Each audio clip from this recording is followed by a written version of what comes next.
A man who chases two rabbits catches neither. My dad said that to them when I was 12. I nodded. Yeah, Dad, got it. I did not got it. 46 years later, at 58, I was still chasing two rabbits. Not sports this time. Two real women. Two real people with real trust placed in me.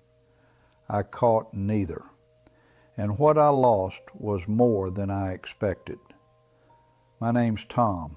I'm 59, and this is the part of my life I'm least proud of. I'm sharing it because maybe someone watching is standing exactly where I stood, telling themselves the same things I told myself. Maybe they need to hear how it ends first. I'm a regular guy, Central Indiana, operations manager at an auto parts warehouse, 22 years.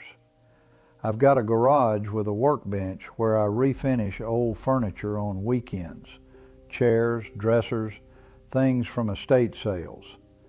Taking something worn out and making it solid again always felt satisfying to me. Married 19 years, Patricia, son named Danny, 30 now. Divorced at 52. No explosion, no betrayal, just two people who grew into different shapes and stopped fitting. After that, smaller house, simple routine, and for a while I was genuinely okay. Then the quiet got louder. Loneliness at 55 doesn't hit like a wave, it moves in slow. One day the house just feels bigger. You eat standing at the counter because there's no real reason to sit at the table. You turn the TV on not because you want to watch anything, but because the silence has started feeling like pressure. So I downloaded the apps. Being 57 on a dating app is humbling. I'll leave it at that. But I stuck with it. In March, I matched with Karen. Karen was 54, office manager at a dental practice. Funny, direct, no wasted words. We met for coffee on a Saturday downtown. 2 hours turned into a walk around the block, twice, because neither of us wanted to stop. She'd been divorced 6 years. No leftover bitterness, just a woman who'd been through something hard and come out settled. I drove home thinking, don't mess this up, Tom. We had dinner once a week after that. By May, I genuinely cared about her. Not just enjoyed her company, cared. The kind that makes you want to be better. I knew the difference. Then in June, I met Deborah, not on an app, at the hardware store Saturday afternoon. She was in the wood stain aisle, arms crossed, staring at the shelf with that look people get when too many options have stopped making sense. I offered to help. 20 minutes later, we were still talking. Not about stain anymore. About starting over after 50. Buying a house alone. Figuring out who you are in a chapter you never planned for. She was 56, real estate agent, 2 adult daughters, sharp, spontaneous, easy to talk to in a different way than Karen. She laughed at something I said near the end, a real laugh. It caught me off guard how much it landed. We exchanged numbers by the paint supplies. I drove home and sat in the garage a while before going inside. That's where the mistake began. Right there, when I didn't make the decision I should have made. Here's the self-deception, because that's really the engine of this whole story. I told myself it was early. Nothing between Karen and me was formally defined. Keeping options open is just modern dating, right? I had these internal debates in the car, in the shower, at the workbench, made a convincing enough case to myself. But I knew. Underneath all the reasoning, I knew I'm not built for this. I'm a one-lane road person. I knew the difference between what I was telling myself and what was true. I just kept choosing not to know it. So I started seeing Deborah. Dinners, drives, a farmer's market afternoon where she made me try 3 kinds of honey and had opinions about all of them. Real time, real conversation. And I kept seeing Karen. Weekly dinners, her jacket ending up on the hook by my front door. Neither knew about the other. The logistics alone should have warned me. Phone face down at dinner. Never did that before. Quietly tracking which restaurants I'd taken each of them to. Going silent on social media.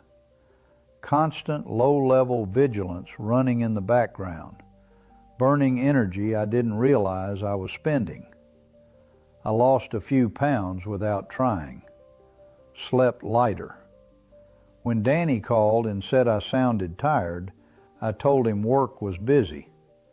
That was a lie. Then there were the conversations I still think about. One evening, Karen brought soup over.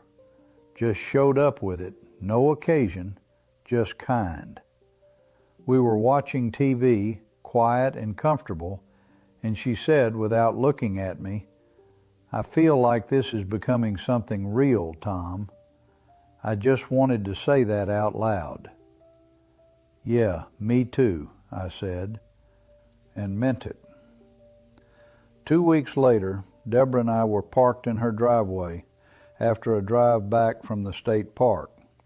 Summer evening, windows down. She turned to me before getting out. "I like spending time with you. I actually look forward to it during the week. I just wanted you to know." "I feel the same way," I said, and meant that too.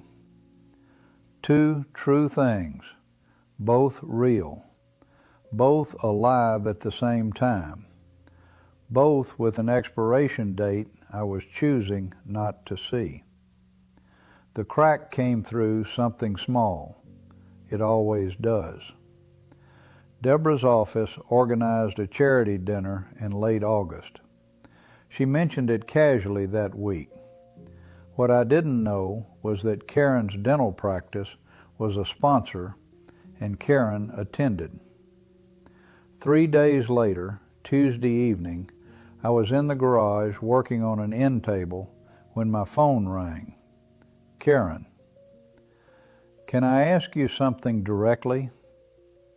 Stomach dropped, the way it does when part of you already knows. "Are you seeing someone else? Someone named Deborah?" I set down the sandpaper, sat on the stool. There was nowhere honest to go except straight forward. I told her everything. How I met Deborah, when, how long, how I told myself nothing was serious, nothing was defined. She cut me off, quiet, composed, worse than anger. "Tom, we've had dinner every week since March. I brought soup to your house. I told you this felt real. Did you say the same things to her that you said to me?" The silence before I answered said everything. I'm not going to yell, but this is exactly why people in their 50s stop trusting. They survived everything already. They take a risk, and then this is what happens. She hung up. I sat in that garage a long time, end table half sanded in front of me, fluorescent light buzzing, warm August night, cicadas going outside. Next morning, I called Deborah, told her everything. She went quiet, said she needed time. 9 days passed. When she called back, she was brief. She couldn't continue. She'd promised herself after her marriage ended that she'd never again sit with the feeling of not being told the truth. I understand, I said, and I did. Both gone, within 2 weeks. What I felt after wasn't exactly heartbreak. Heartbreak has a passive quality, something happening to you. What I felt was more specific, accountability. The kind that finds you early in the morning before the coffee's ready, that sits next to you at the workbench at night and doesn't leave. I hadn't lost them because of bad luck. I lost them because I was scared. Scared of choosing wrong again. Scared of closing a door. So instead of choosing, instead of doing the honest thing, I stood in the hallway holding both handles and called it being careful. It wasn't careful. It was cowardice with a better name. Karen brought soup and used the word real and meant it. Deborah said she looked forward to seeing me during the week. 2 women who had already been through enough, who took a genuine risk by opening up again, who deserved one simple thing above everything else: honesty. Just that. It's been about a year. Same house, same job, same Sunday muffin at the bakery. I'm not dating anyone right now. Not defeat, just deliberate. I needed honest time with myself first to figure out what I'm actually willing to give, not just what I want to receive. Warmth is easy to want.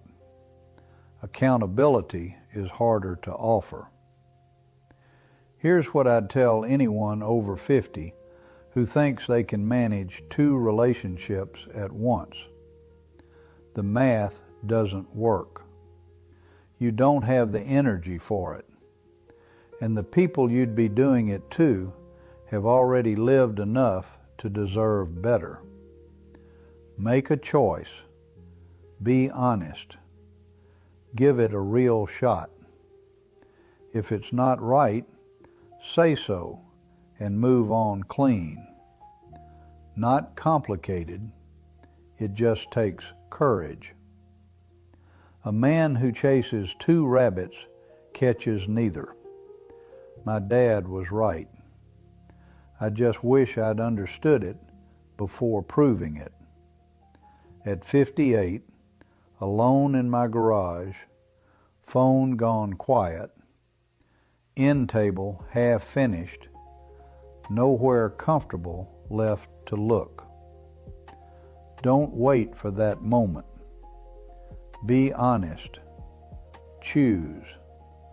Treat the people who trust you the way they deserve.